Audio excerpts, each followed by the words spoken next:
What is the blueprint for the Louisville Cardinals to win the ACC in 2025?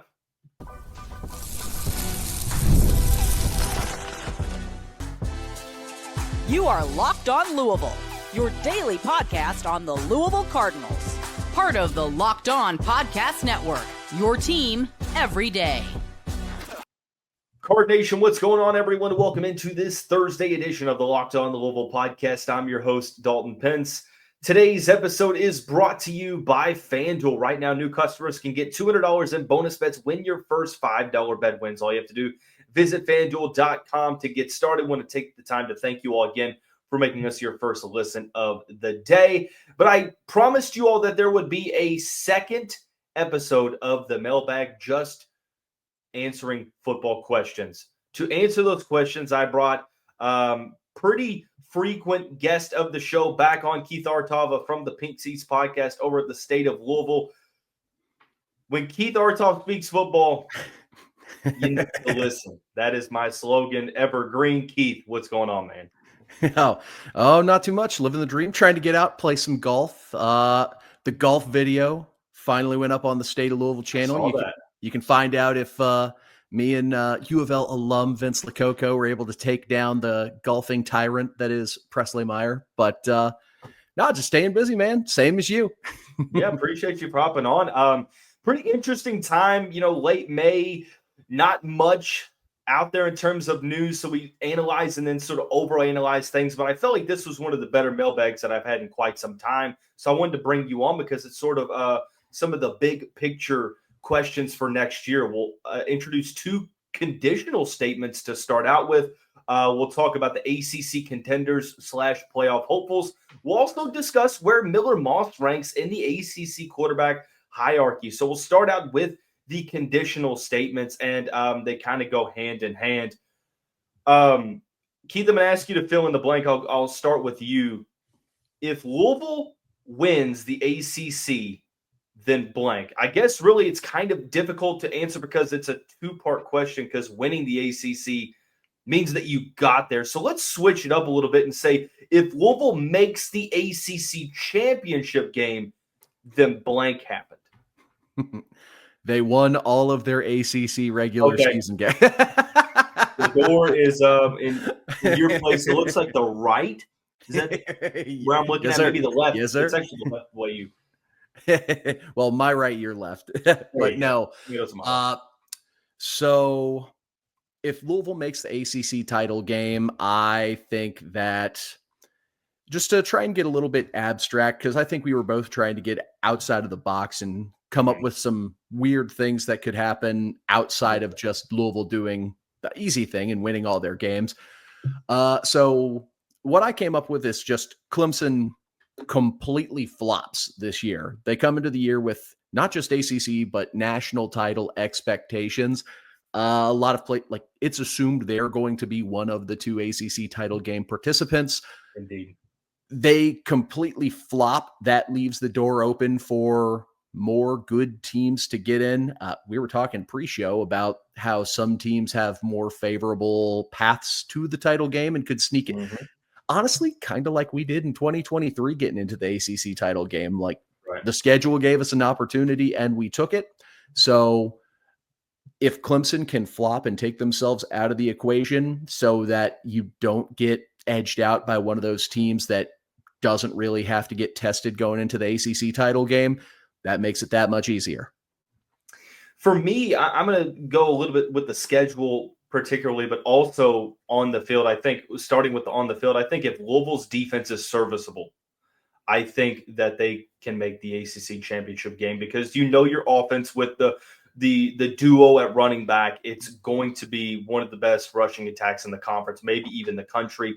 I think Jeff Brohm is going to be able to tailor his offense around the skill set of Miller Moss with Colin Lacey and Chris Bell on the outside. And I think, I trust Coach Summers to coach up the offensive line like he has the past 2 years. So I think that if Louisville's defense is just serviceable, I think that you're going to get to the ACC championship game. But it also comes with losing no more than 2 conference games. And even that might be a little bit too many. I think that depending on how other teams perform, like the very worst you can do in the conference play is lose 2 games. Probably arguing that you can't have maybe more than one because there's a couple teams in the mix here, maybe even more so than there were last year. Yeah, having a 2-loss ACC title game participant, at least how I've been looking at the schedule, seems kind of ambitious. And if you're a 2-loss team, you're probably having to win some sort of tiebreaker to get into. You need pandemonium. Put it that way. You need pandemonium. With how top heavy the ACC usually is, I feel like it's a 1-loss league to get. It very well could be, but I think it depends on Clemson too, though. I think Clemson's one of like the larger benchmarks for the conference that people are watching to see how they do. But let's flip that on its head, Keith. If Louisville does not make the ACC championship game, and let's take the low-hanging fruit out of the equation. So, well, they lost more than 1 game in conference play, more than 2 games. What's the reasoning on the field? Let's go to on the field. What's the reasoning behind the conditional statement there? Okay, well, again, I sort of am going with on the field, but not necessarily our field. You have a team like Georgia Tech lives up to their potential. Duke discovers a superstar in the transfer portal. They got a favorable ACC draw. Or maybe Chapel Bill has still got his fastball, and this whole offseason of chaos is very quickly forgotten about. Those are 3 teams that all have easier draws than most of the rest of the league. Say Clemson is the juggernaut we fully expect them to be. All it takes is one of those 3 teams to put together a great year, and they make the title game, and we don't play any of them, so there's nothing we can do about it. Yeah, I'm kind of right there with you. I think that the 2 things for me is I think that the defense sort of drops the ball again, but I also think if Louisville loses the proverbial trap game this year, they're not going to make it. We saw what happened in 2023, and thankfully they had the lack of the toughest ACC schedule that they could, so they could compensate for that.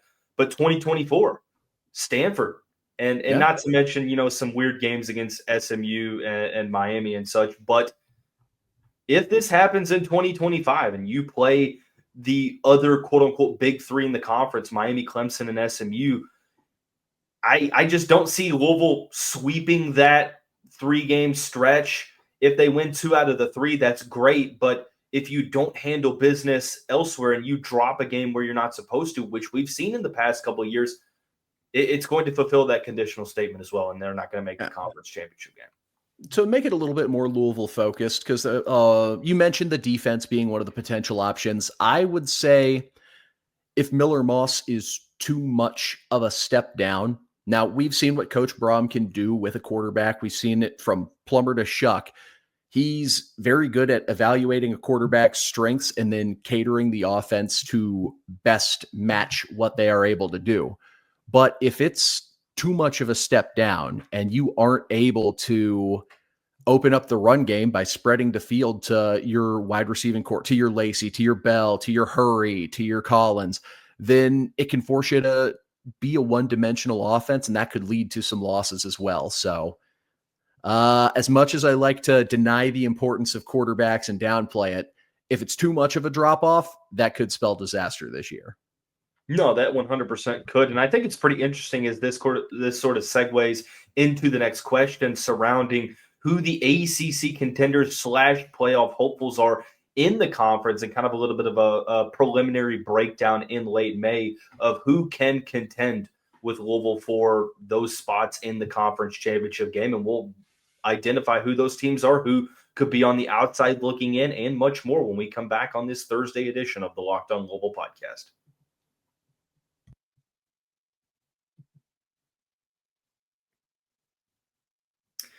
Card Nation, first I want to take the time to tell you about our friends over at FanDuel. The conference finals are here for the NBA. Well, truthfully, they're almost over. And tonight we have the Eastern Conference Finals with a chance for the Indiana Pacers to close things out. And with FanDuel, it makes it so easy to stay in the game before tip-off, live, you name it. With player props, performance trends, and same-game parlays, fans have more ways than ever to play smart and win large. I mentioned the Indiana Pacers. I think they're going to close it out tonight, guys. And, of course, do your research on the legs and everything like that. But one leg that I will tell you, whatever Tyrese Halliburton's point totals are, take the over.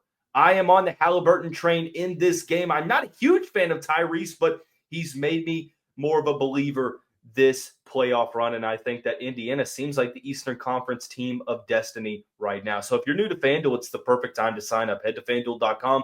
Place your first $5 bet. If it wins, you'll get $200 in bonus bets. Make every moment more with FanDuel, an official sports betting partner of the NBA.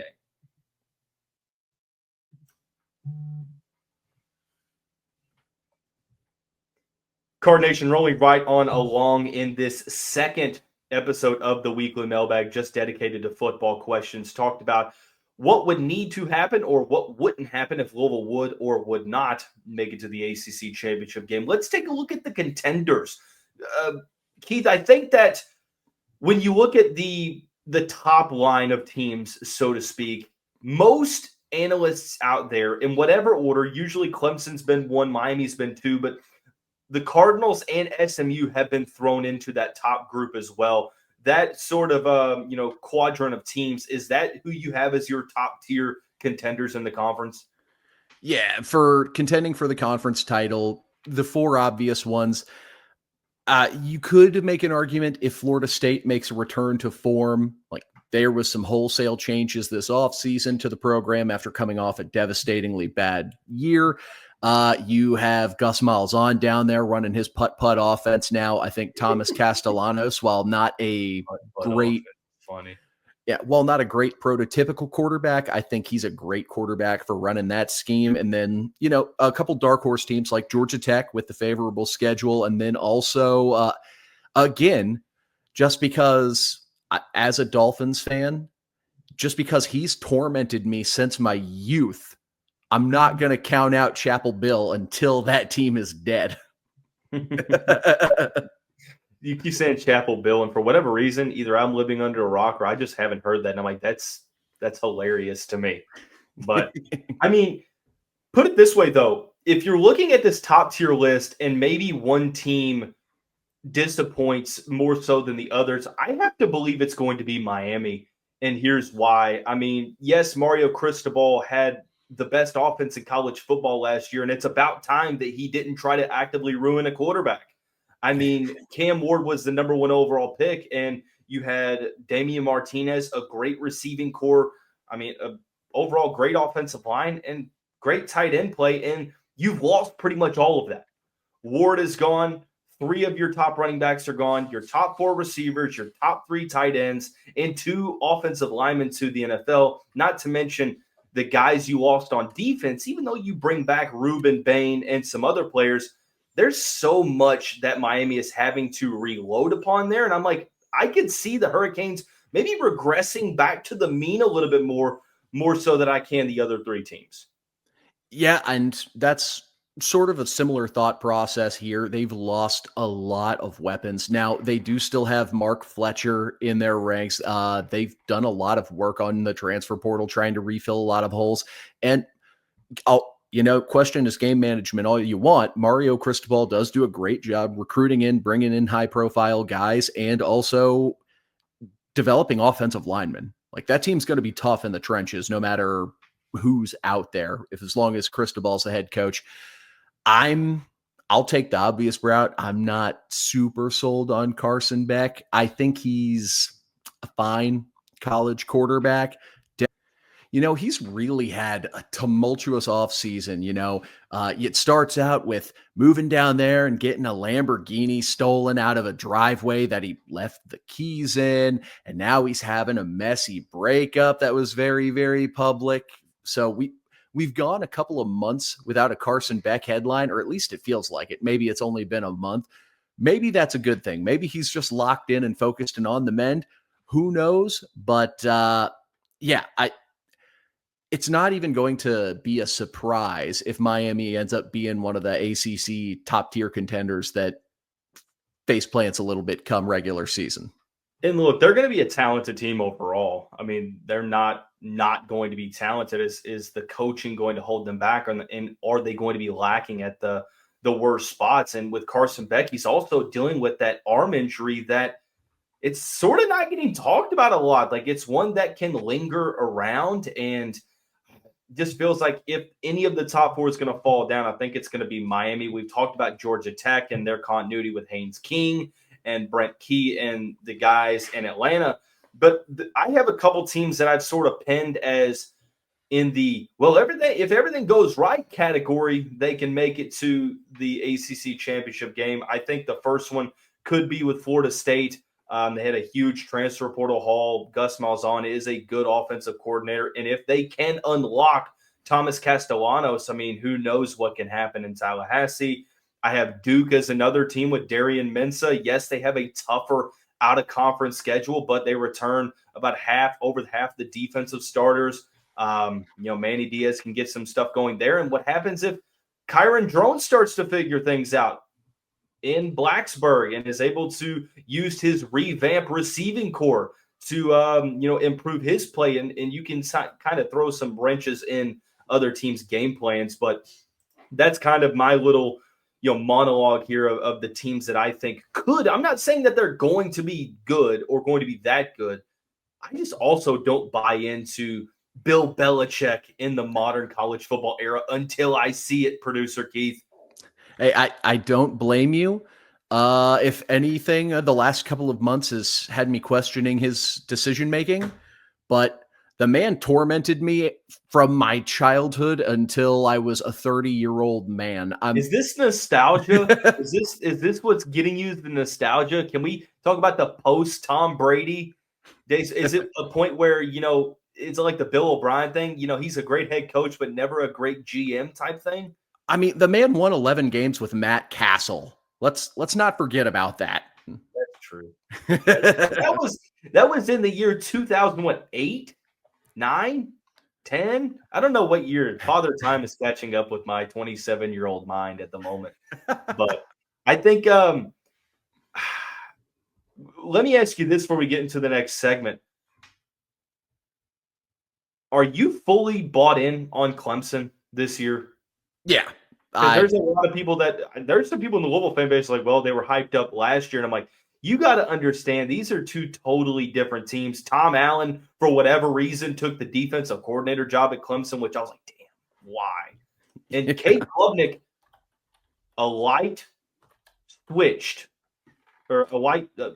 the switch flipped in his brain, and whatever started working, like, he ended the season after that Louisville game just on fire. Well, even in our game, like, he wasn't bad. It's just Dabo short-circuited and gave the ball to Phil Maffa 30 times. He said, and even running clock? No, man, just keep it going. And even then, like, we had to have a lot of things go right for us in that game. We had 2 blocked kicks, one that got returned deep into their territory. We had a pass batted in the air, I think, that we picked off. Like, we played a really good game, but a lot went our way.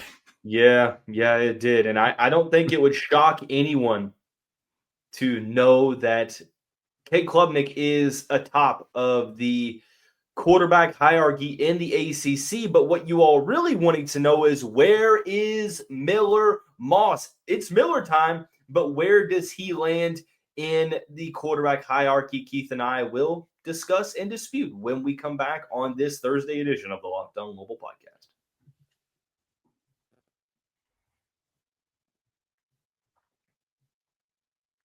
Card Nation, thanks again for making us your first listen of the day. Just a reminder, Locked On Louisville, free and available on all streaming services 5 days a week. Your team every day. We got producer Keith Arutoff on the show for about maybe a little less than 10 minutes left. We're continuing to answer your all's questions about, sort of the larger picture issues in the ACC. The final question we're going to discuss, Keith, is, where does Miller Moss rank in the ACC quarterback hierarchy? It sort of with Tyler Shuck, he might not be as low as Tyler was this time last year, but starting to see some publications had Miller Moss at that number 6, even number 7 range, and I've got him pretty much higher than that. But Cade Klubnik sitting at number 1. Who's in that? Is there anyone else in that group with Cade, or is he alone by himself and there's some in the spot below him? So when it comes to just like prototypical, this kid's going to be an NFL quarterback, I think Klubnik's probably top of the league. I could argue Kevin Jennings. Yeah. Look, the playoff game was ugly, just short-circuited. But outside of that, he put together a really solid season. And then experience is a great teacher. The Mensa kid that Duke picked up, he could be a problem. You go back, watch some of his Tulane games. All of his mistakes are just, oh, this is a true freshman that's having to get thrown into the water playing against like Oklahoma on a team like Tulane, which, hey, no disrespect to the Green Wave, but a little athletically outmatched.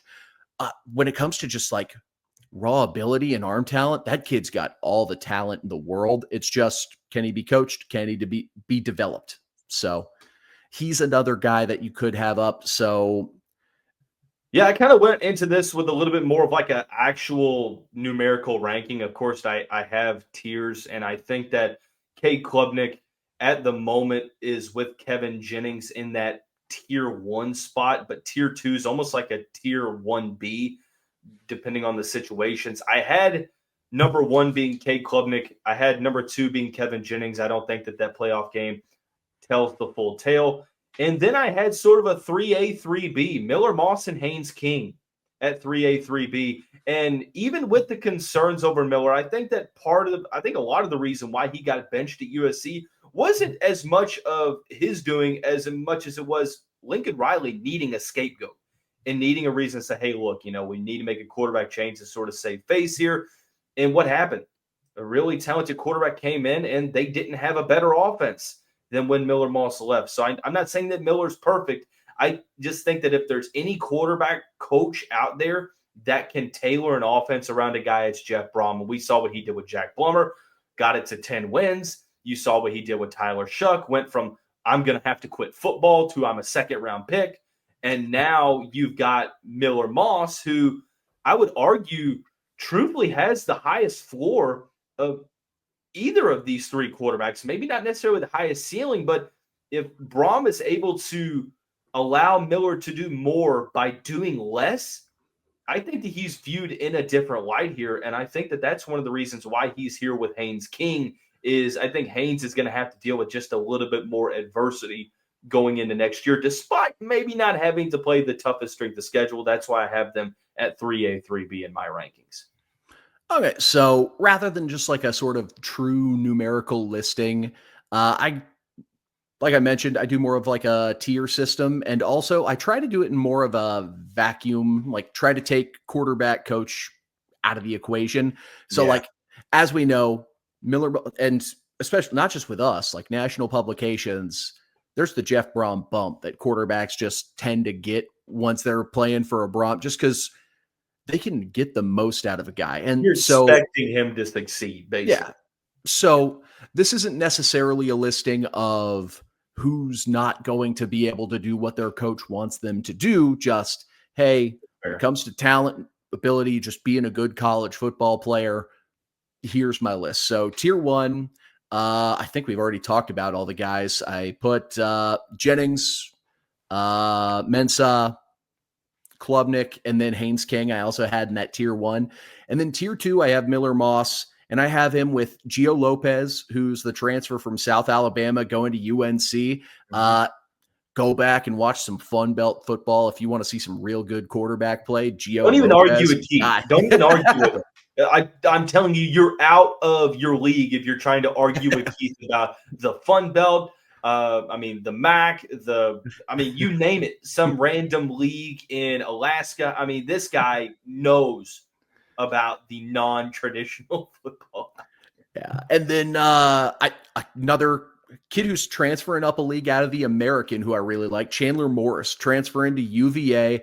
Tony Elliott really stepping on the gas. I think it's bowl or bust for him this year with the roster he's put together, but big Chandler Morris guy. And then CJ Bailey at NC State. I think he's a really talented kid, looked really good as a freshman last year.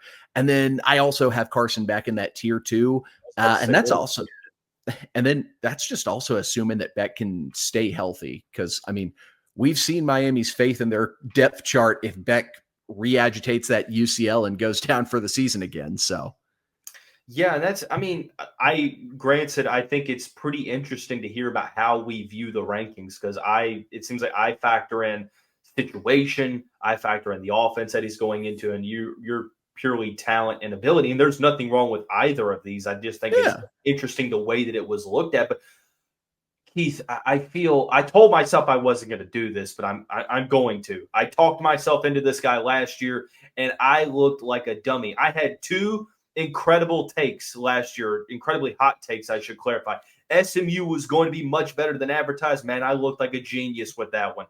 And I thought Virginia Tech was a dark horse and I was wearing the dunce hat after like week 3. Dare I say, with a year of humility, with a year of Brent Pry has to understand that his job could be on the line, and a year of better receiving core player that they got via the portal, I have Kyron Drones in that, well, let's hold on and let's see what he can do because the talent's right there. And this league is so volatile in the quarterbacks that it has because you've got a really solid nucleus of guys with Cade Klubnik, Kevin Jennings, Miller Moss, Haynes King, and even Darian Mensah. And then you have that next tier of guys where you're like, hold on, these guys could cook up something special. Eli Holstein from Pittsburgh. Yeah, I was 6 weeks into the year when they were playing against me and you, he looked like an NFL quarterback, and then they started to play teams with the pulse, and it was like, this is the Pittsburgh we thought we were going to play. Is there anyone else that you're looking at? I know that there are some quarterbacks, you talk about with Syracuse's offense and how, Fran Brown has things running. Is there anyone else that you're thinking, maybe we haven't talked about them enough? Well, you mentioned Drones and Holstein, and I have them in sort of that. 9 of them, so I don't know why. Yeah, I have them in sort of that. The rest? Well, I'll tell you one to keep an eye on, just because of the style of ball that Haynes King likes to play. Aaron Philo at Georgia Tech was a true freshman last year, ended up having to play in their game against NC State, and it was a phenomenal battle between two true freshman quarterbacks. Aaron Philo's nice. Like, Georgia Tech might have 2 of the 10 best quarterbacks in the conference on their roster. And don't forget another player that we haven't talked about, the leader in the controlled chaos category in the league. That's Thomas Castellanos. If Gus Malzahn can figure some things out, if he can tailor this offense around Castellanos to where he's more of a net positive, like he was in, let's say, 2023 versus how he was in 2024, he's going to be playing with better players in 2025. But, how's that going to look? The ceiling there, the floor is considerably lower for a guy like Castellanos, but it's hard to argue with, college football allowing maybe not that NFL type quarterback, but the guy that's just going to create chaos. And Thomas Castellanos leads that group. Yeah, that's a really good scheme fit down in Florida State. And they are really going to be an intriguing team to watch just because who knows what that's going to really look like until games actually get started. Can we get another 2-10 season? I wasn't watching. I think we need another one. Man, we'll do that, but I want the 2 wins to be against Florida, and I'd have to look at their schedule and see who the other decent Isn't it weird that Louisville went from playing Florida State every year to just like not playing it? And then this is the first time that we're playing at Virginia Tech in our time at Louisville. Florida State goes 2-10, but their wins are Alabama week 1 and Florida to end the season. Hey, dude, you imagine what the talk would be about the narrative surrounding, Florida State might suck, but SEC must be down. It just means more in the ACC now, guys. They play Kent State and then lose to Kent State. That would be some Mike Norvell stuff. But I'm really interested to see how this thing works out in 2025. And of course, we're going to have much more in-depth analysis into the teams that Louisville is going to play. And I'm sure Keith will probably be part of those conversations. But that is going to wrap up this Thursday edition of the Locked On Louisville podcast. Last episode of the month is coming tomorrow as we wrap May up and go into the first off-season month of the show. Everyone have a great day. We'll see you right back here tomorrow. Go Cards.